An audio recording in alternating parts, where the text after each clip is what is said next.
नमस्कार। मैं सुनील कुमार आपका स्वागत करता हूं आपके अपने चैनल क्या ऐसा होता है में। दोस्तों, यदि आपकी कुंडली में किसी भी प्रकार का काल सर्प दोष है तो यह वीडियो आपको जरूर देखनी चाहिए। आपकी आंखें खोलने के लिए यह वीडियो बनाई जा रही है। आप पूरा वीडियो देखेंगे तो आप सोचेंगे कि माहौल किस तरह का बनाया गया था, किस तरह की भ्रांतियां फैलाई गई थी, किस तरह की अफवाहें फैलाई गई थी केवल एक निजी स्वार्थ के लिए।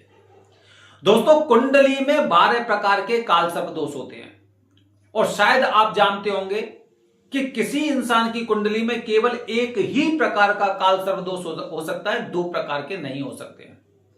दोस्तों, आज के बाद मेरी लगातार ऐसी वीडियो आएंगी कि जो भ्रांतियां फैलाई गई थी, जो अफवाहें उड़ाई गई थी निजी स्वार्थ के लिए, आज से उनकी पोल खोलना शुरू।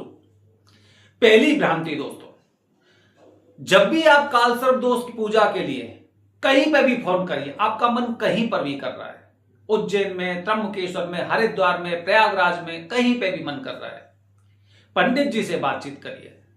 एक सबसे बड़ा झूठ बता रहा हूं आपको, सबसे बड़ा झूठ जो माहौल में फैलाया गया, भ्रांतियां फैलाई गई, अफवाहें उड़ाई गई केवल निजी स्वार्थ के लिए। हमेशा यह बताया जाता है कि कालसर्प दोष की पूजा होती है तो नाग और नागिन के जोड़े को प्रवाहित करना चाहिए। नाग और नागिन के जोड़े को प्रवाहित करना चाहिए। बताइए क्या आवश्यकता है? नाग नागिन के जोड़े को प्रवाहित करने का क्या औचित्य है और कहां पर इन सब चीजों का संदर्भ लिखा हुआ है कि कुंडली में कालसर्प दोष हो तो नाग नागिन के जोड़े को प्रवाहित करना चाहिए।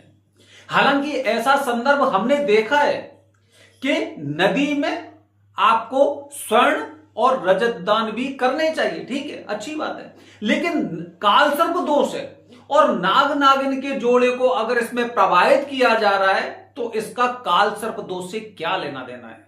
सोचिए दोस्तों। अब सबसे पहले यह बात देखिए, क्योंकि काल सर्प दोष को सर्प पे ज्यादा लोगों ने फोकस किया, सर्प पर, सर्प से संबंधित चीजें बताई, लेकिन वो काफी चीजें बताना भूल गए, क्योंकि देश बहुत बड़ा और दुनिया बोले ना, घूम फिर के वहीं पे चीजें आती हैं।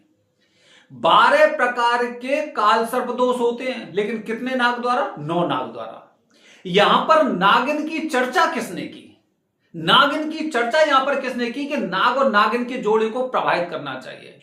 यदि आपकी कुंडली में कालसर्प दोष है तो 9 प्रकार के नाग होते हैं, 9 प्रकार के नाग होते हैं तो 9 नाग आपको प्रवाहित करने चाहिए। ये नाग नागिन का जोड़ा प्रवाहित करने की क्या हुआ? और अगर ऐसा होता है तो फिर हर जगह होना चाहिए, क्योंकि हमारे धर्म में साउथ के लिए, नॉर्थ के लिए अलग अलग शास्त्र नहीं है। सनातन धर्म में ऐसा कोई शास्त्र नहीं है कि उत्तर भारत वाले इन वाले शास्त्रों को पढ़ेंगे और दक्षिण वाले इन शास्त्रों को पढ़ेंगे। अगर कालसर्प दोष की पूजा के दौरान नाग नागिन को प्रवाहित किया जाता तो फिर त्र्यंबकेश्वर में क्यों इनको प्रवाहित नहीं किया जाता है? यहां पर 9 नाग की पूजा होती है, जैसा कि बताया गया, शास्त्रों में बताया गया कि 9 प्रकार के नाग से 12 प्रकार के कालसर्प दोष होते। मतलब राहु की बात कर रहे हैं हम कालसर्प दोष की बात नहीं कर रहे, कि राहु से संबंधित ही कालसर्प दोष होता है, ठीक है। 9 प्रकार के नाग से 12 प्रकार के कालसर्प दोष होते, चलो ठीक है, हमने मान लिया, लेकिन नाग नागिन के जोड़े को प्रवाहित करने का क्या औचित्य है? बताइए क्या औचित्य है? और अगर है तो फिर श्रीकालाहस्ती जाइए, वहां पर कालसर्प दोष की पूजा के बाद क्यों प्रवाहित नहीं करते? यदि त्र्यंबकेश्वर जाते हैं, जो मुक्ति का क्षेत्र बताया जाता है, जहां से इस पूजन का शुरुआत हुई, इस पूजन की शुरुआत हुई, फिर वहां पर नाग नागिन के जोड़े को प्रवाहित क्यों नहीं किया जाता है? वजह क्या है? अगर मैं गरुड़ चट्टी की बात कर रहा हूं तो वहां पे ऐसा क्यों नहीं होता है? अगर मैं कहीं की भी बात करूं, हालांकि गरुड़ चट्टी हो गई, यहां पर पूजन शुरुआत काफी सालों बाद हुआ है, ठीक है, मुख्य स्थान त्र्यंबकेश्वर है। अगर हम किसी दोष से संबंधित बात करते हैं तो सबसे पहले हम मुख्य स्थान को पकड़कर चलते हैं। मुख्य स्थान पर क्या चीजें चल रही हैं, हम उसके अनुसार ही हमें आगे का चलना चाहिए, क्योंकि पूजा की शुरुआत त्र्यंबकेश्वर से हुई। इसीलिए कहते हैं ना, भटकते रहिए कहीं मुक्ति मिलेगी यहीं। त्र्यंबकेश्वर से पूजन की शुरुआत हुई राहु कालसर्प दोष की, पूरे भारत में फैली, लेकिन यहां पर जहां से पूजा की पद्धति शुरुआत हुई वहां पर नाग नागिन के जोड़े को कभी कोई प्रभावित ही नहीं करता है। यहां पर वरदानी पंडित जी जो पीढ़ियों से पूजन कर रहे हैं, उन्होंने आज तक अपने जीवन में अपने पूर्वजों से यह नहीं सुना है कि नाग नागिन के जोड़े को आपको प्रभावित करना चाहिए।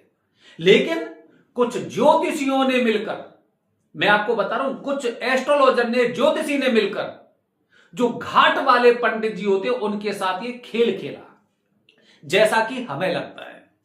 उन्होंने इस तरह का गेम खेला है कि जिसकी वजह से घाट पर पूजा होने लगे। अगला दूसरा एक झूठ आपको अगले वीडियो में बताऊंगा।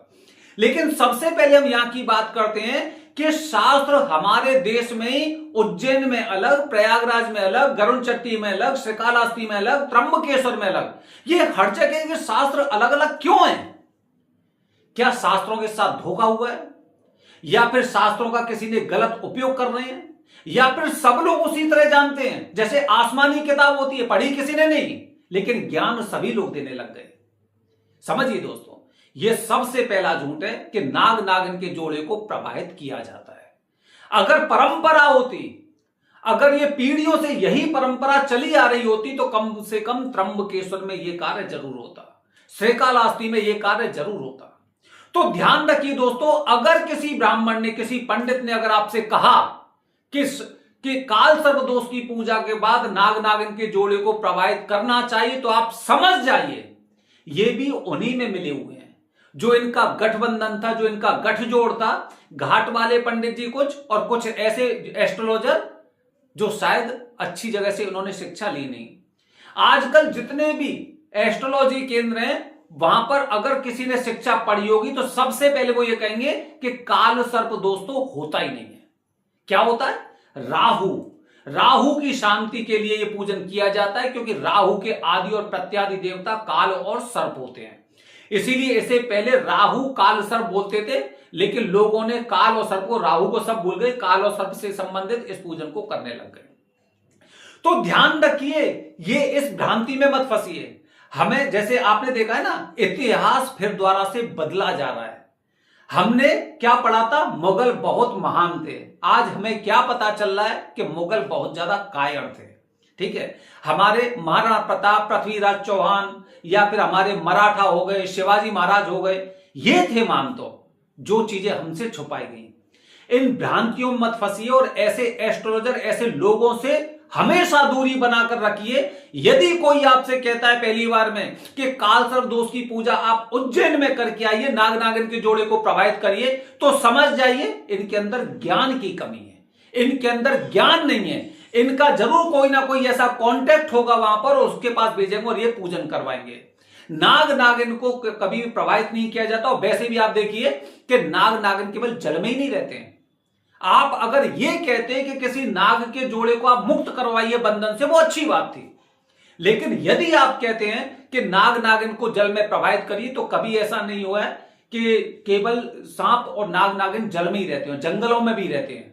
ठीक है, तो ध्यान रखिए दोस्तों, ये सबसे बड़ा झूठ है कि पूजा के बाद नाग नागिन के जोड़े को प्रभावित किया जाता है। ऐसा कभी नहीं होता है, कहीं नहीं होता है। और होगा तो कहां पर होगा? या तो आपके दिमाग में पहले से लोगों ने बसा दिया होगा ऐसे एस्ट्रोलॉजर ने, और या फिर आपकी मुलाकात किसी घाट वाले पंडित जी से हो रही है। ठीक है, तो ध्यान रखिए, आज मैंने आपको बताया पहला झूठ कि नाग नागिन के जोड़े को प्रभावित करने की जो परंपरा ये लोग बता रहे हैं, वो कभी नहीं थी और कहीं नहीं थी।